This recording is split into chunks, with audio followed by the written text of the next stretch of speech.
Hi everyone, welcome back to my YouTube channel JB education point. आज हम एक फिर से नई वीडियो में आपका स्वागत करते हैं। आज हम जो है वर्ल्ड ज्योग्राफी का लेक्चर 3 है। इससे पहले हमने 2 लेक्चर कर लिए थे। इसमें आज समझेंगे पृथ्वी की आंतरिक संरचना। पहले हमने पढ़ा था ब्रह्मांड क्या है, ब्रह्मांड में किस प्रकार से तारों का ग्रहों का निर्माण होता है, और इससे हमने डिटेल में चर्चा की थी। आज जो है हम पढ़ रहे हैं पृथ्वी की आंतरिक संरचना। आंतरिक संरचना समझेंगे, इससे पहले हम समझेंगे कि तरंगें क्या हैं, तो कौन कौन सी तरंगें होती हैं, और ये तरंगों के आधार पर ही, भूकंप तरंगों के आधार पर ही हम पृथ्वी की आंतरिक संरचना को समझेंगे। तो अगर आप इस चैनल पर नए आए हो तो प्लीज़ इस चैनल को सब्सक्राइब करें, अपने दोस्तों के साथ शेयर करें, और अगर आपको वीडियो अच्छा लगे तो इसे लाइक करें। तो हम स्टार्ट करते हैं आज का लेक्चर। तो पहले हम देखते हैं पृथ्वी इस प्रकार से गोल है, आपको पता है। तो इसमें क्या होती है, भूकंप तरंगें होती हैं। यानी कि जब भूकंप आता है तो कई प्रकार की तरंग उत्पन्न होती हैं। प्रमुख रूप से 3 तरंगें होती हैं: प्राथमिक तरंगें, द्वितीयक तरंगें और धरातलीय तरंगें। ये धरातलीय तरंगें धरातल पर चलती हैं। इनका जो है पृथ्वी की आंतरिक संरचना में कोई महत्व नहीं है, इसलिए हम 2 तरंगों को समझेंगे, प्राथमिक तरंग और द्वितीयक तरंग। अगर हम नेक्स्ट वीडियो में समझेंगे, जब भूकंप को समझाएंगे तब, और प्राथमिक, द्वितीयक और धरातलीय तरंगों को जो है अच्छे से चर्चा करेंगे। तो पहले हम समझते हैं प्राथमिक तरंग और द्वितीयक तरंग क्या होती हैं। पहले हम समझते हैं एस तरंगों को। एस तरंगों को जो इनका भ्रमण पथ है, इससे कैसा रहता है, ये पृथ्वी के अंदर जाते हैं तो भ्रमण पथ इनका कैसा हो जाता है, परवलयाकार, यानी कि इस प्रकार से क्या हो जाता है, मुड़ जाता है। जैसे कि यानी कि ये पृथ्वी के अंदर तक नहीं जाती हैं। ये जो है अध्ययनों के द्वारा पाया गया है।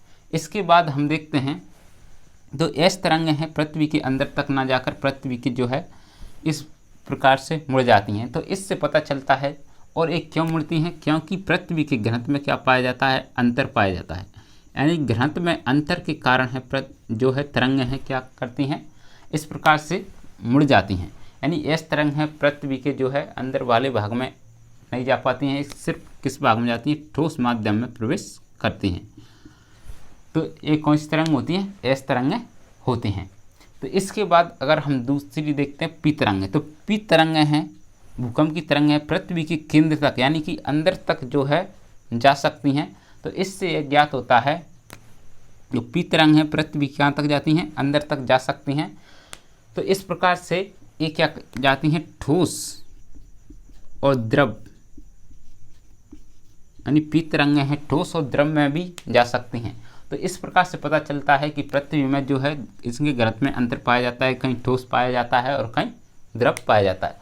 तो इस अंतर के कारण, यानी इसके भ्रमण पथ है, भ्रमण पथ के आधार पर, यानी कि इसका भ्रमण पथ कैसा है, इस परवलयाकार है, और इसका जो है सीधा है, यानी कि पृथ्वी के अंदर तक जा सकती है पी तरंगें। तो इनका भ्रमण पथ के आधार पर ही हम पता कर सकते हैं कि इनके घनत्व में अंतर के कारण पृथ्वी में अलग अलग परतें पाई जाती हैं।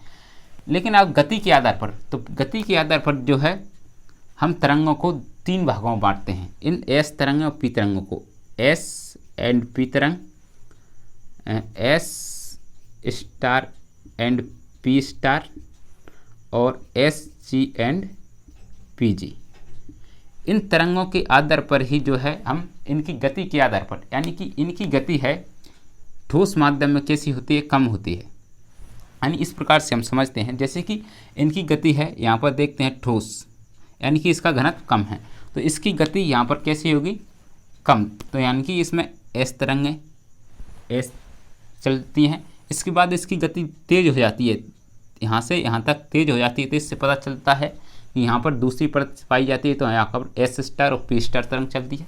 इसके बाद इसकी गति पुनः कैसी हो जाती है, कम हो जाती है, इस प्रकार से कम हो जाती है। तो इससे एस जी और पी जी, यानी कि इनकी गति के आधार पर ही, यानी इसकी गति के अंतर के आधार पर, गति के अंतर के आधार पर पृथ्वी के अंदर क्या हम जो है परतों का जो है, या बृहद मंडलों का जो है क्या करते हैं, या परतों का पता चलता है। किससे, इन तरंगों की गति के आधार पर ही हम, क्योंकि इनकी घनत्व, यानी कि घनत्व में अंतर होता है। इस घनत्व के अंतर के कारण या इनकी गति के आधार पर ही, यानी कि जो है अधिक अंतर होगा तो उसमें तेज चलेंगे, कम अंतर होगा तो कम चलेंगे। तो इस प्रकार से इनकी गति के आधार पर ही हम जो है पृथ्वी के अंदर परतों का पता करते हैं कि पृथ्वी के अंदर क्या है, ठोस है, द्रव है और किस प्रकार से क्या है। तो इस प्रकार से हम जो है पृथ्वी के बृहद मंडलों को इस गति के आधार पर ही, ये मतलब अध्ययन में पाया गया है कि इन्हें कितने भागों में बांटते हैं, 3 भागों में। एक होता है भूपरपट्टी, इसे भूपृष्ठ भी बोलते हैं, भूपटल भी बोलते हैं और इंग्लिश में बोलते हैं क्रस्ट। इसके बाद दूसरा है प्रवाह, ऐसे प्रवाह इसे बोलते हैं मेंटल, और तीसरा होता है क्रोड।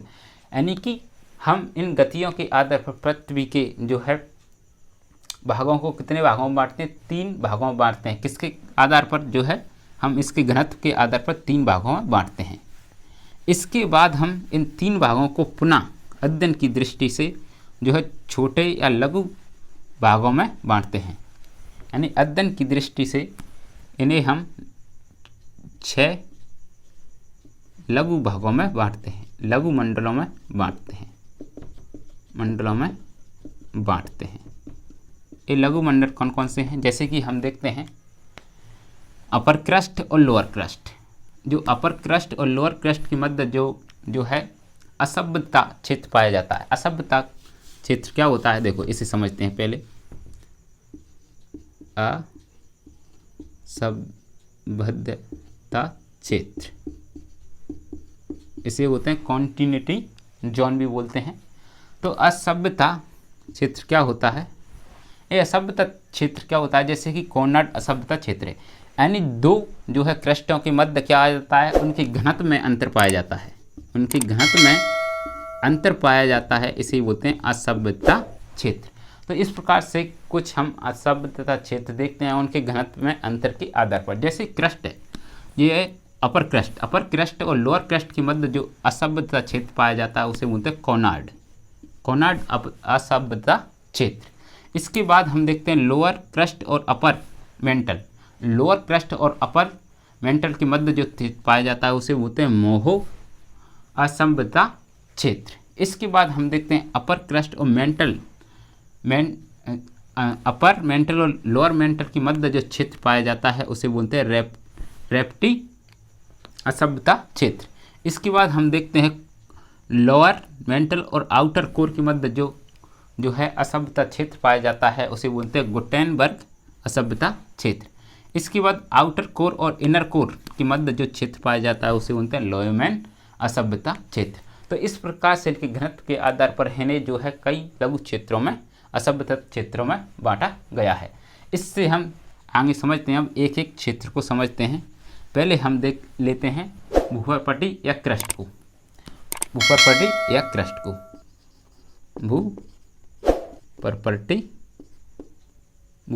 या क्रस्ट, इसे बोलते हैं क्रस्ट। तो क्रस्ट क्या है इसे हम समझते हैं। क्रस्ट को जो है हम 0 से 30 किलोमीटर तक लेते हैं, ठीक है। 0 से कितना, 30 किलोमीटर तक जाता है, या लगभग 40 किलोमीटर तक भी लेते हैं। यानी कि लगभग जो है इसकी गहराई है, इसकी गहराई की बात करें लगभग कहाँ से, 0 से है, 0 से 40 किलोमीटर तक पाई जाती है। इसके बाद इसकी जो अलग अलग गहराई पाई जाती है, इसके जो है क्रस्ट पाया जाता है। जैसे कि हम देखते हैं ये वाला क्षेत्र पाया जाता है, इसे बोलते हैं हम महाद्वीपीय क्रस्ट। अलग अलग 2 भागों में बांटते हैं, महाद्वीपीय क्रस्ट होता है वो लगभग 40 किलोमीटर तक का क्षेत्र होता है, इसे बोलते हैं महाद्वीपीय क्रस्ट। जिससे महाद्वीप बने होते हैं इस क्रस्ट पर होते हैं, इसे बोलते हैं महाद्वीपीय क्रस्ट, यानी कि क्रस्ट का भाग होता है। इसके बाद पाया जाता है महासागरीय क्रस्ट, यानी कि जो महासागर पाए जाते हैं, महासागरीय क्रस्ट। ये महासागरीय क्रस्ट लगभग 6 किलोमीटर तक होता है। और जो महासागरीय क्रस्ट का जो है घनत्व होता है इससे अधिक होता है, यानी महाद्वीपीय जो है क्रस्ट से इसका महासागरीय क्रस्ट का घनत्व अधिक होता है। इसका अगर हम बात करें तो इसे हम 2 असभ्यता क्षेत्रों में बांटते हैं, यानी कि 2 क्षेत्रों में बांटते हैं क्रस्ट को। एक होता है अपर क्रस्ट या ऊपरी क्रस्ट भी बोलते हैं, और दूसरा होता है निचला क्रस्ट। ठीक है, ये पॉइंट नंबर फर्स्ट लिख सकते हैं। दूसरा है अपर क्रस्ट और जो है lower crust, lower crust, lower crust. इन अपर क्रस्ट और लोअर क्रस्ट के मध्य जो असमता क्षेत्र पाया जाता है इसे बोलते हैं हम कोनार्ड असभ्यता क्षेत्र। ये अपर क्रस्ट क्षेत्र पाया जाता है। अपर क्रस्ट क्षेत्र का जो है घनत्व होता है, अगर घनत्व की बात करें तो इसका घनत्व होता है 2.8 ग्राम घन सेंटीमीटर। ठीक है, और इसका जो घनत्व होता है वो होता है लगभग, घनत्व की बात करें तो 3 ग्राम घन सेंटीमीटर। तो इस प्रकार से इनका क्या होता है घनत्व। घनत्व के आधार पर ही हम जो है क्रस्टों को या जो है बृहद मंडलों में बांटते हैं पृथ्वी के अलग अलग भागों को। तो इस प्रकार से ये हो जाता है। इसके बाद इसकी और क्या विशेषता है, इसकी और विशेषता है जो क्रस्ट होता है वो किससे बना होता है, सिलिका और एल्युमिनियम से। किससे, सिलिका, इसका निर्माण होता है सिलिका व एल्यूमिनियम, एल्यूमिनियम से है मिलकर बना होता है। ठीक है, इस कारण इसे क्या बोलते हैं, सियाल भी बोलते हैं। क्या बोलते हैं, सियाल भी कहते हैं। तो इस प्रकार से क्या होता है, क्रस्ट होता है, और क्रस्ट की एक क्या होती हैं, विशेषताएं होती हैं। इसके बाद मेंटल, दूसरा लिखते हैं मेंटल, मेंटल या प्रवाह। मेंटल होता है, इसकी गहराई होती है वो लगभग 700 से 2900 किलोमीटर तक होती है। इसकी गहराई हम कह सकते हैं, गहराई यानी कहाँ से कहाँ तक फैला हुआ है, या हम कह सकते हैं जो मोहा क्षेत्र पाया जाता है, मोहे असमता क्षेत्र से 2900 किलोमीटर तक का जो क्षेत्र पाया जाता है उसे बोलते हैं हम मेंटल या प्रवाह कहते हैं। ये मेंटल प्रवाह में जो है इसे बोलते हैं ऊपरी मेंटल। इसे दो भागों में बांटते हैं, एक होता है ऊपरी मेंटल, इसे बोलते हैं अपर मेंटल, अपर मेंटल, और एक होता है फर्स्ट सेकंड, और एक होता है लोअर मेंटल। और इनके जो मध्य असमता क्षेत्र पाया जाता है, यानी लोअर मेंटल और अपर मेंटल के मध्य जो क्षेत्र पाया जाता है उसे बोलते हैं रेप्टी असभ्यता क्षेत्र। कौन सा, रेप्टी असभ्यता क्षेत्र। और जो अपर मेंटल है और जो है लोअर क्रस्ट के मध्य जो क्षेत्र पाया जाता है उसे बोलते हैं मोहो असभ्यता क्षेत्र। लोअर क्रस्ट के मध्य क्षेत्र पाया जाता है उसे बोलते हैं मोहा असभ्यता क्षेत्र। और जो होता है मेंटल होता है ये पूरी पृथ्वी का, यानी पूरी पृथ्वी का है 68% जो है क्या होता है, आयतन होता है। और इसका जो है 67% क्या होता है, द्रव्यमान गिरता है पूरी पृथ्वी का। कौन, जो है मेंटल गिरता है। पृथ्वी का जो है 68% आयतन और 67% द्रव्यमान गिरता है। ठीक है, कौन, मेंटल। इसके बाद अगर हम इसका चौथे पॉइंट की बात करें तो इसका घनत्व होता है, घनत्व होता है लगभग 5.5 घन सेंटीमीटर या ग्राम घन सेंटीमीटर होता है। ठीक है, और ये मुख्यतः किससे मिलकर बना होता है, ये मुख्यतः है जो है सीमा, यानी कि सिलिका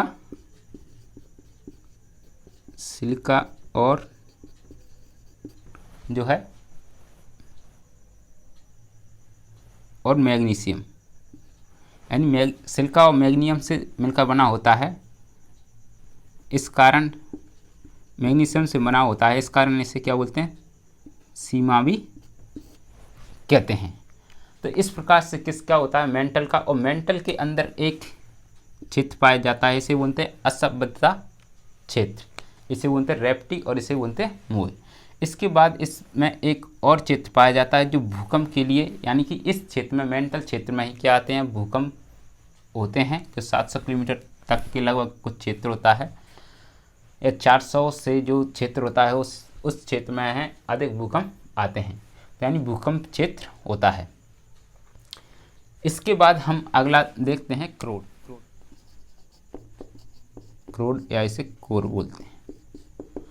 कोर क्या होता है, कोर का जो कहाँ से कहाँ तक फैला है, लगभग 2900 से 670 किलोमीटर तक फैला है। कहाँ से, इसकी गहराई है 2900 से 6370 किलोमीटर तक पाया जाता है। इसे बोलते हैं हम कोर क्षेत्र बोलते हैं। जो इसमें कोर क्षेत्र में है 2 लेयर पाई जाती हैं, इसे बोलते हैं, एक होती है आउटर, क्या बोलते हैं इसे, आउटर कोर, और इसे 2 भाग होते हैं इनर कोर। और इनके मध्य जो असभ्यता क्षेत्र पाया जाता है उसे बोलते हैं लोहे में क्षेत्र। आउटर कोर और जो है हम देखते हैं लोअर मेंटल के मध्य जो क्षेत्र पाया जाता है उसे बोलते हैं गुटेनबर्ग क्षेत्र। अब क्या होता है, इसका जो घनत्व होता है, इसका घनत्व है कितना होता है, यानी आउटर कोर का घनत्व है 10, यानी कि जैसे हम पृथ्वी के अंदर जाते हैं और घनत्व कैसा होता है, बढ़ता जाता है। इसका घनत्व 10 जो है घन सेंटीमीटर तक होता है, ठीक है। और एक इसका घनत्व इतना होता है, एक तरल जो है अर्ध तरल अवस्था में पाया जाता है। कैसा, अर्ध तरल अवस्था में पाया जाता है। इसका अनर यानी कि जो आंतरिक कोर होता है, इसका जो घनत्व होता है 9 पॉइंट, यानी कि जो केंद्र का घनत्व होता है इस प्रकार से 90 है। इस प्रकार से इसकी संरचना बना सकते हैं, यानी कि ये वाला भाग है, और इसका जो केंद्र का तापमान होता है, बिल्कुल ये केंद्र है, इसका जो है इनर कोर है। इनर कोर का जो है घनत्व पाया जाता है 13.6 पाया जाता है। तो 13.6 पाया जाता है, इनका घनत्व बहुत अधिक होता है। और इसका तापमान की बात करें, जो इनर कोर का तापमान की बात करें तो कितना पाया जाता है, 5500 डिग्री सेल्सियस पाया जाता है। यानी कि इतना तापमान पाया जाता है। इस तापमान में अगर किसी वस्तु को या किसी भी धातु को रखेंगे तो क्या हो जाती है, पिघल जाती है। बहुत अधिक तापमान है ये तो, लेकिन इसके बावजूद भी ये क्या पाया जाता है, इनर कोर है, ठोस अवस्था में पाया जाता है। कैसा, ठोस अवस्था में पाया जाता है। इसका कारण है क्योंकि यहाँ पर जो है दबाव अधिक है। क्या है, दबाव अधिक होने के कारण, यानी कि घनत्व, या हम कह सकते हैं इसका घनत्व अधिक होने के कारण है कैसा पाया जाता है, ठोस अवस्था में पाया जाता है। कौन सा, इनर कोर, ठीक है। या इसे हम बोलते हैं आंतरिक कोर या आंतरिक कोर पाया जाता है। एक कैसे पाया जाता है, ठोस अवस्था में पाया जाता है। एक किससे मिलकर बना होता है, जो कोर है या कोर किससे मिलकर बना होता है, इसमें जो है यह है निकिल और फेरस से मिलकर बना होता है, या ऐसे आयरन भी बोलते हैं। आयरन या फेरस से मिलकर बना होता है, इस कारण इसे निपे भी कहते हैं। इस कारण इसे क्या बोलते हैं, निपे भी कहते हैं। तो इस प्रकार से है पृथ्वी की क्या होती है, आंतरिक संरचना होती है। इसे जो है 3 बृहद मंडलों में बांटा गया है। इसके बाद इसे 6 लघु मंडलों में बांटा गया है। और हम इन तरंगों के आधार पर, गति के आधार पर ही इन्हें क्या मानते हैं, अलग अलग भागों में पृथ्वी की आंतरिक संरचना को हम देखते हैं, ठीक है। तो आपको ये समझ में आ गया होगा। आप इसका चित्र इस प्रकार से बना सकते हैं और इस प्रकार से इसे समझ सकते हैं। तो आपको ये समझ में आ गया होगा। अगर आपको वीडियो अच्छा लगे तो इसे लाइक करें, अपने दोस्तों के साथ शेयर करें। मिलते हैं नेक्स्ट क्लास में, तब तक के लिए जय हिंद, थैंक यू एंड धन्यवाद।